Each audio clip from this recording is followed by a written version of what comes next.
Um, but yeah, so biggest issue, and we'll move into the Panama game now. The biggest issue for me is that number 9 spot, and Jesus Ferreira is the only national team player with a goal right now.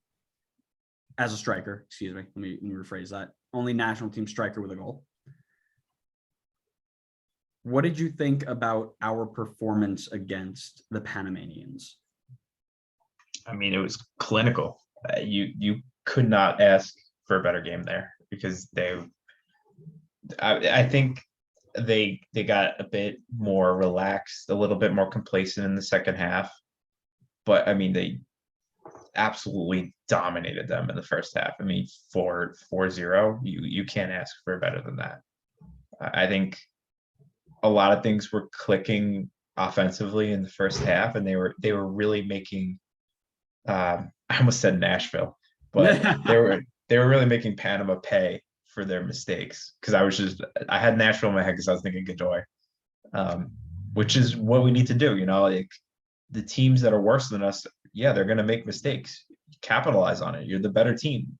Force them to make those mistakes, and then when they do, win your penalties and score them, which is exactly what we did. So yeah, I think it was fantastic. I think I have to, as much as everybody loves to dog on Greg, he has absolutely so far nailed this window. His teams, his substitutions, his tactics, he has been near perfect. He's been very, very good. Let's talk about those tactics and those lineups here. Our good friend Paul Arriola, I know him as Paul, me and him first name basis, really tight. Of course. Got a ton of slander based off of the fact that he was starting against the Panamanians yesterday. Uh-huh. I'm gonna direct everybody to this graphic right here. Put a line through it. Like there is. There is. It's a little erased. It's a little erased, but here, I'll zoom in on it. Oh yeah, I see it. Yeah. We are ending Euro snobism.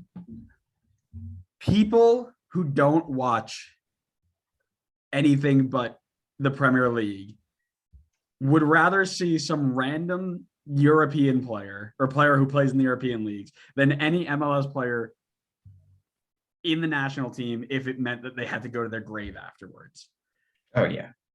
They would rather see Lyndon Gooch, League One Sunderland Lyndon Gooch than watch Paul Arriola start on the wing. Hook Lyndon Gooch to my page, please.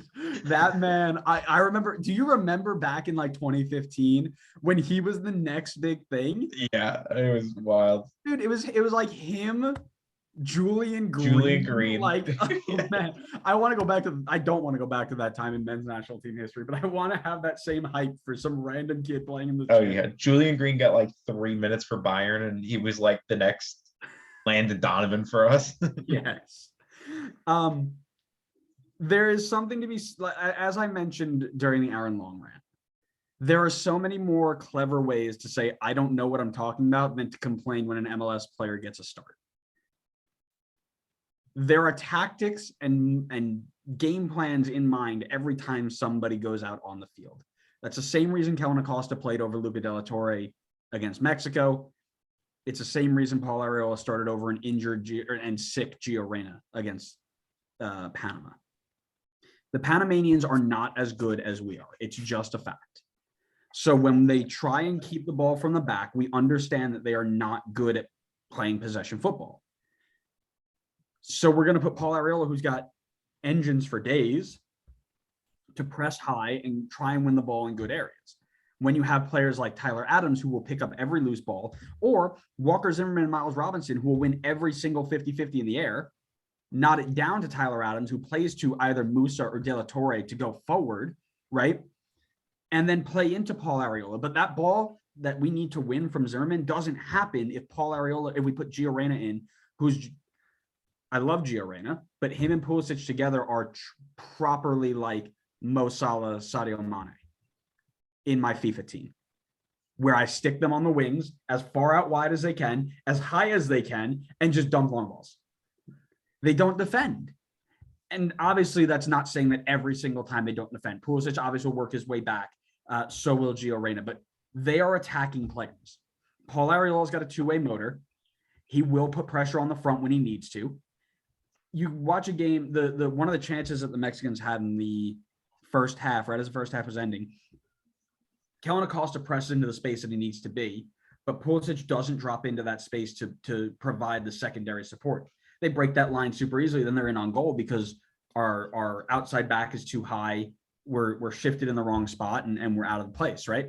We know that the Panamanians probably didn't have that sort of ability, right? So we put Luca de la Torre in there over Kellen Acosta with Yunus Musa, both players who are very good at going forward and play into players like Pulisic, Ferreira, Areola. But none of that happens if you don't have Paul Areola pressing. And then the man steps up and scores a brilliant header and says, shh, don't say that. People need to stop talking like they know what they're talking about every time an MLS player steps on the field. I kept seeing, oh, it's a must-win game. Why are we playing Paul Areola? Paul Areola is the best option to win that game. And we mentioned it before we started. I know I'm ranting here and I'll stop in a second, but you put Paul Areola in, run down their back line for 60 minutes, then you let Gio Reyna go play. How many times did Gio Reyna go get tons of chances in that second half? Because the Panamanians were both pressing for a goal because we knew we'd get one early, and they were so tired from having to deal with Paul Areola chase him around for 45 minutes. They couldn't do it anymore. People, enough with the Euro snobism. Get it out of my national team. One more thing I want to talk about. Yeah, go ahead. I kept seeing this thing like, oh, Paul Areola has, 4 years of bad appearances behind him, that one good game isn't going to take him out of our graces. We're trying to qualify for a World Cup. I don't care if he had 15 years of bad men's national team appearances. If he scores a goal against me in the World Cup, instantly forgiven, which is what he basically just did. Because if he doesn't score and obviously Pulisic doesn't get all the rest of his and Ferreira, whatever, if we don't open those floodgates with that second goal, we tie 1-1. Now we have to go to Costa Rica and get a result. Enough with the negativity towards any national team player, but especially ones that come from our own nation's league. Support who we have coming out. There's a reason he was the most paid for player in Garber Bucks this in history. The man can do it on a cold, rainy night at Stoke. That's all I'm saying. End rant. Nice. Very good. Very nice. I will add in that neither of us here believe that Paul Areola is a better player than Gio Reyna.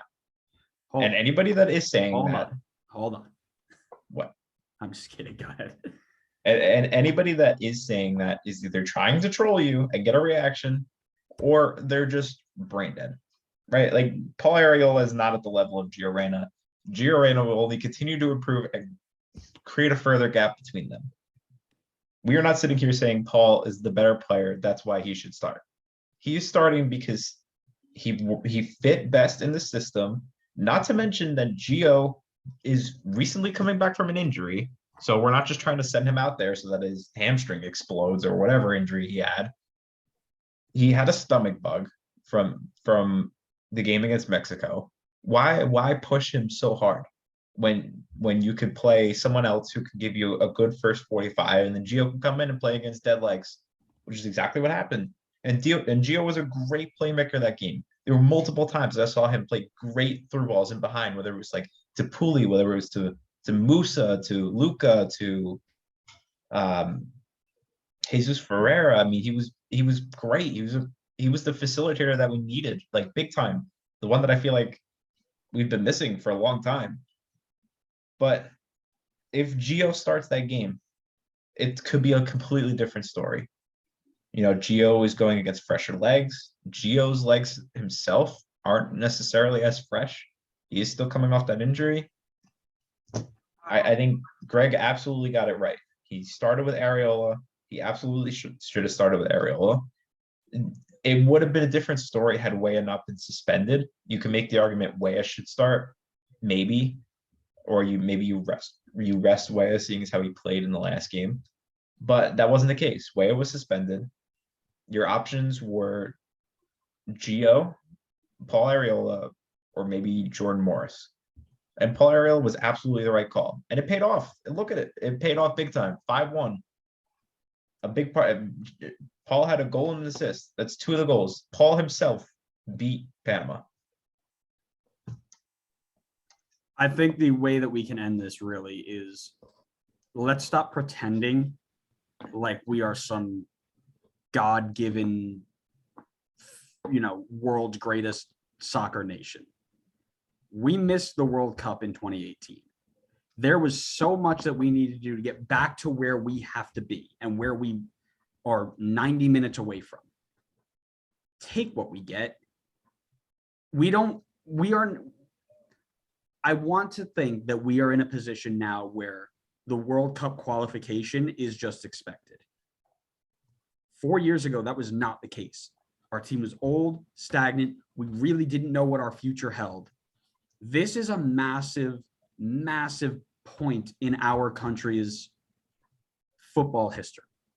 Because if we missed out again, if we put the wrong lineup out there and we miss out again,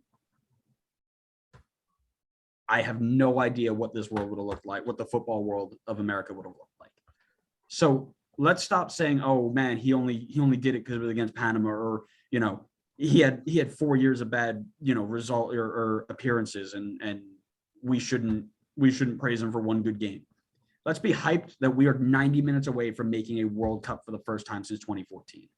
Let's put our collective strength behind a team that has gone out and gotten the job done, whether you play in MLS, whether you play in England, Spain, Germany, Belgium, doesn't matter. We went out and we got the job done collectively as a country and as a team. So let's stop gatekeeping, gaslighting. Stop gatekeeping American national team. Just enjoy that we are doing well and we have the chance to continue to do well in a World Cup for the first time since 2014. Yeah, agreed. All we have to do is make it. That's it. Who cares? And not to mention that it's very I would say almost half of that lineup that went against Panama either spent a decent amount of time in MLS or is currently in MLS. I mean, Zimmerman, Robinson, Stefan, Tyler Adams, Jesus Ferreira, Paul Arriola. I mean, that's more than half the team. So I get that some of these guys haven't had the greatest track record, and if they were guys that like Paul Arriola, I believe, was in the mix back even in like 2018 when we were struggling. So I think some of the animosity towards him probably just comes from the fact that he was like in and around that group when the quality was a lot poorer. So I think they kind of just generally group him in that. But I just why you should. I don't know. And I don't have anything else to say. So I want to just read out. This is the October World Cup qualifying roster in 2017, which I believe was the last one before we got knocked out, because I believe it happened in October. I'm going to name off some names. Okay. You can laugh. 2017. Remember, it's 2017. Jeff Cameron, Omar Gonzalez, Matt Beasler, Jorge Villafana, DeMarcus Beasley, Michael Orozco, Juan Agadello, Dax McCarty, Bobby Wood, and Clint Dempsey is the other name. I mean, Chris Wando is the other name that I see there. We had a striker partnership of either Josie Altidore, Clint Dempsey, Bobby Wood, or Chris Wondolowski. We still don't know. We still don't have a good number 9 outside of Josie when he was there. But look at the names on that roster versus the names that we have now, versus the depth that we have now, right? We are deciding on players who just will not be going to the World Cup, right? Out of I'm speechless at some of the names that are on that list, right? Yeah, I mean, we were on our fourth string right back right now, and I would almost imagine Shaq Moore would probably walk into that 2017 and start Are you 2017. kidding? Over Graham Zusi? 100%. Right? But it's and this is where I get that you said, Paul Arriola is tied into this failure of a men's national team group. That's not a Paul Arriola fault. He was up and coming at that point. Paul Arriola, what is he now? He's like 27, right? He's not. I don't think he's super old.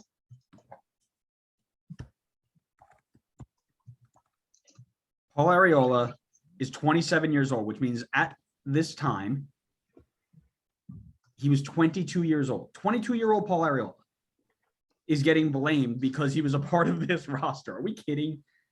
Yeah, and I don't understand why people don't think that he can improve and get better. I mean, he was like, if you're basing it off of what he was doing like 2 or 3 years ago, I mean, he was like 24, 25.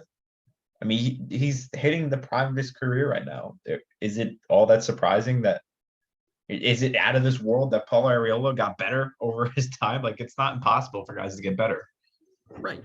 And we're talking, everybody's acting like, oh, he's just an MLS player. He made 80 appearances for Tijuana when he was like 18 years, starting at 18 years old, right? 2013, that was 9 years ago. That would have been 18 years old. He was playing for Tijuana in Mexico, where he scored in the Champions League. Like, this guy has experience, right? Then he goes to DC for a massive fee, right? Speaking of, he went to DC United for $3 million plus allocation money to Galaxy. He went for $3 million in 2017 MLS, right? Then he goes out to Swansea, gets injured, comes back early. Then he goes out to Dallas for the record allocation money and is torching it in the high-paced, high-press system in Dallas. There are systems that need to be put in place to be successful against certain teams. People fit the system. This isn't FIFA. You don't just get to put anybody you want in there and make it work.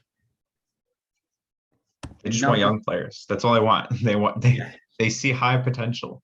Who cares about high potential? You're trying to make the World Cup now. I'm not trying to make the World Cup in 26, 30, Yeah. It boggles my mind that there are people here who are trying to gatekeep who is considered a good men's national team player. And if you play in America, you're automatically out. But you never hear this stuff about Walker Zimmerman or Miles Robinson. You never hear it. Yeah. Anyways, we're going to move on before we. Well, I mean, you kind of hear it because everybody wants John Brooks in the team. Yeah, but they want John Brooks because. But they want Aaron Long out. Aaron Long. But nobody ever talks bad about Zimmerman because he plays well, or Miles Robinson because he plays well. Paul Arriola plays well. Nobody says, everybody bags on him for being not good 4 years ago when he was 22 years old. Get out of here with that. Get out of here.